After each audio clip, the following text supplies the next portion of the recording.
Hey, family, and welcome back. Now, today I'm going to talk about something a lot of good hearted people struggle with, especially people who genuinely want to help. When does helping turn into enabling? Helping people is biblical. Galatians 6:2 says, bear one another's burdens and so fulfill the law of Christ. So, yes, when someone is going through something, we should care. And if we can help, we should. Okay. But we also need wisdom because just a few verses later, Galatians 6:5 says, for each one shall bear his own load. Now, verse 2 says, help carry burdens. Verse 5 says, everyone must carry their own load. Now, listen, that's not contradiction, that's balance. A burden is something too heavy for somebody to carry. A load is the responsibility that belongs to them. And if we don't understand the difference, we end up doing for people what God expects them to do for themselves. Okay? And that's when kindness crosses the line. You can have good intentions and still make a bad decision. You can love someone and still help them the wrong way, right? I got 3 signs you're helping may have turned into enabling, all right? Sign 1, they stop taking responsibility because they know you will, okay? So let me put this out there for you. Someone comes to you because they're going through a hard time. Maybe they lost a job, or maybe something happened they didn't expect, okay? You help them, and nothing's wrong with that. But months later, you start noticing something. You're sacrificing to help them while they're spending money on things you can't even afford yourself. You're cutting back, they're taking trips. You're trying to help them get stable and they're acting like stability is your job, okay? Now we have a problem because the issue is no longer they can't do better.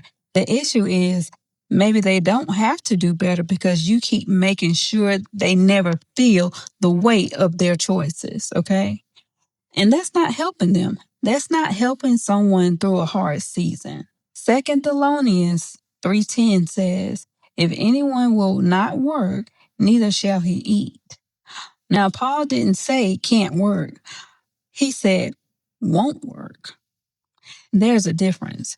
One needs assistance, the other one needs accountability. Okay. And if you treat them both the same, you're not using wisdom. Okay. Before you give, ask, what is the person doing with what they already have? If they keep wasting what they have while depending on what you have, your help may be funding irresponsibility. God didn't bless you so someone else could refuse to manage their life while expecting you to manage the consequences.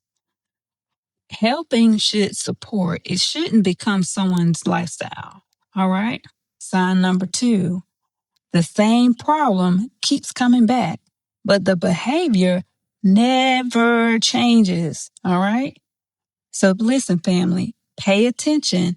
Pay attention to the patterns. Everyone makes mistakes, okay? Everyone can have a bad season. I get that. But if the same crisis keeps showing up with a new date on it, you need to stop focusing on the crisis and start focusing on the decisions behind it, okay? So let's say someone calls you because they need money for an emergency. All right. You help. A few months later, another emergency. You help again. Then another emergency happens. But eventually you find out there's no budget, no plan, nothing, no change, nothing. Just another call when everything falls apart.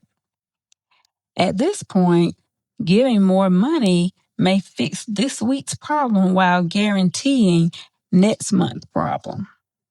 Proverbs 19:19 says, a hot-tempered person must pay the penalty. Rescue them, and you will have to do it again. All right? The principle is simple. If the behavior doesn't change, rescue becomes a cycle. You fix the result, they repeat the behavior. You fix the result again, and because someone keeps removing the consequences, there's no reason to confront the cause. Sometimes consequences teaches what conversations can't. All right? That doesn't mean you want someone to suffer, but not every uncomfortable situation is an emergency God told you to fix. Sometimes discomfort is the moment a person finally says, hey, I can't keep living like this. The prodigal son had people who loved him. He had a father who loved him too. But Luke 15 says, when he had nothing left, what did he do? He came to himself. Something shifted. And notice this, his father welcomed him home, but his father didn't travel to another country to go see about him. Because love can receive you when you return without paying for you to stay lost, okay? That's the difference. That's the difference between compassion and enabling. Sign number 3, you're doing more for their life than they're willing to do themselves. Family, pay attention. You can't want stability more than they do. You can't want their future more than they do.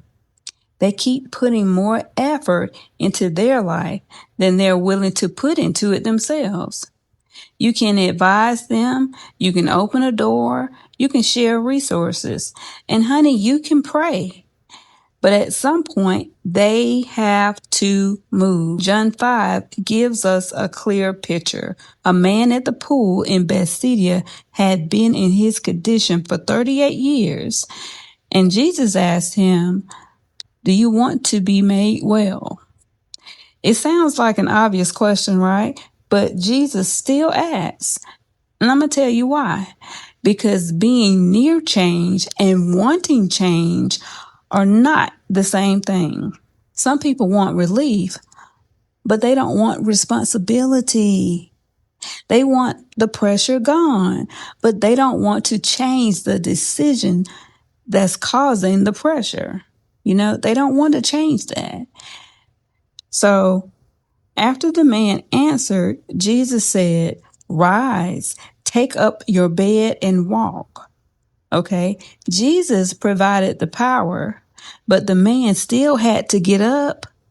And that matters because biblical help doesn't remove all participation from the person being helped, right? God can open the door, but you still have to walk through it. God can give you an opportunity, but you still have to act. God can send people to help, but you still have to participate in your own life. All right. So how do you know when it's time to step back? Look at the fruit, not the promises, not at I'm going to do better, not this is the last time. Look at what's actually happening. Is your help producing progress? Is the person becoming more responsible? Are they using the opportunities they've been given? Or has your help become something they expect now? Think about that, because there comes a point when doing the same thing is not compassion, it's participation in the pattern.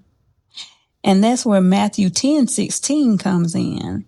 Jesus says, be wise as serpents and harmless as doves. Wisdom and gentleness in the same verse. All right. God never intended for a good heart to operate without discernment. You don't have to be mean. You don't have to be cold, and you don't have to stop helping, but you do need wisdom about how to help. Okay. Maybe the answer isn't more money. Maybe it's helping them create a plan. Maybe the answer isn't fixing the problem. Maybe it's showing them where the resources are and letting them make a call. Maybe the answer isn't doing it for them. Maybe it's saying, I'll show you how, but you have to do the work. That's still help. And sometimes that's better help because the goal of helping isn't always to make life easier right now. Sometimes the goal is to help someone become stronger for the future. So, can kindness become disobedience? Yes.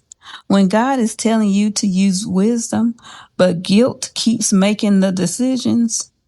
When God is trying to build responsibility in someone, but you keep removing every chance for them to practice it.